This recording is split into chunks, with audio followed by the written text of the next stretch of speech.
Genesis 10, gaan kyk maar daar.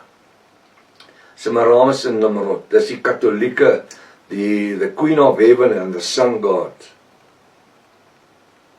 Ek wil net weer vers 43, dat u die yster gemeng met die kleigrond gesien het, hulle sal deur menslike gemeenskap onder mekaar vermeng raak, maar hulle sal nie aan mekaar klewe nie. Dit lyk lekker en dit is goed en is almal is gelukkig, maar soos yster nie met klei meng nie.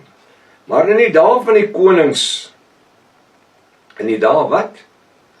Van die konings van die tone, die voete, die yster en die klei, nie koning nie, maar in die dae van die konings, hy is mos nou by die voete, sal die Elohim, dis Jahwe, van die hemel 'n koninkryk verwerk, wat in ewigheid nie tot niet sal word nie.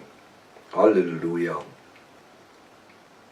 Ek is so dankbaar dat ons verstaan die eskatologie in die Bybel, en wanneer Jahwe vir Abraham sê, toe Abraham uit Ur, die land van die Galdeërs trek, en hy met Jahwe met hom 'n verbond sluit, dan sê Jahwe, en jou nageslagte sal soos die sterre uit die hemel wees, en die sand aan die see, en hulle kom uit een saad, uit die saad.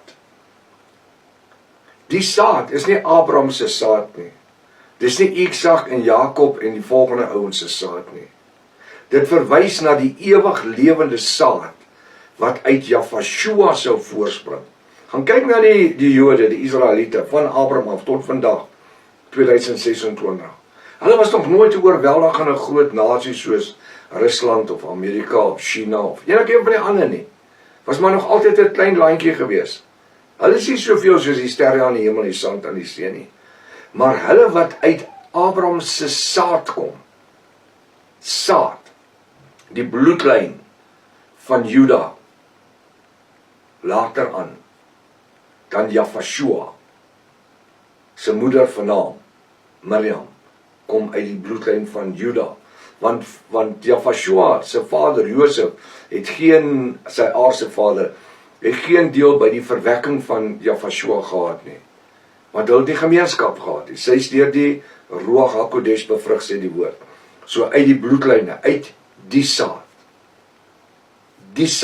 hy gaan 'n koninkryk verwek uit die saad. Hy sê, maar in die dae van die konings, die 10 tone, sal Jahwe van die hemel 'n koninkryk verwek, wat in ewigheid nie vernietig sal word nie.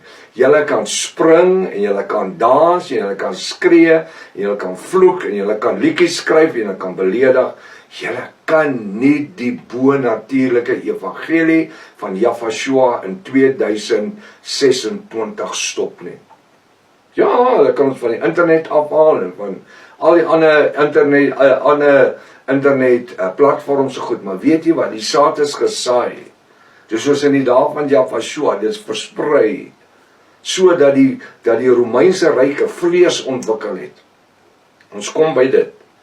En waar ek het dit genoem, waar hulle die Rooms-Katholieke kerk gestig het, Roman Catholic Church, 'n staatskerk, om juist die sekte van Jahwe te werk. Hy was nooit 'n sekte nie. Die kerk het hom hulle so genoem.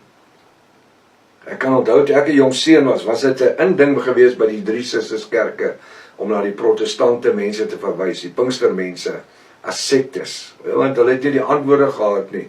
Ek meen, die protestante kerk het groot mense gedoop, die ouens wat al die kennis moes gehad het, hulle het kindertjies gedoop, hulle kan nie eens Afrikaans gelees het nie. Bybel sê, bekeer jou en laat jou doop. Bekeer jou en laat jou doop. Nou, hoe kan 'n babietjie hom bekeer? Hy weet nie, hy bestaan nie. Maar in die dae van die koning sal die Elohim van die hemel 'n koninkryk verwek, wat in ewigheid nie vernietig sal word. En weet jy wat? Ons, Jahwiste, is deel van daai koninkryk. Jy kan dit nie tot 'n einde bring nie. Die Katholieke kerk het geprobeer, van 34 na Jahwe tot 1530 na Jahwe, 150 miljoen Jahwiste en Hebreëse mense doodgemaak, wat aan die name, die bo-natuurlike geopenbare name, vasgehou het.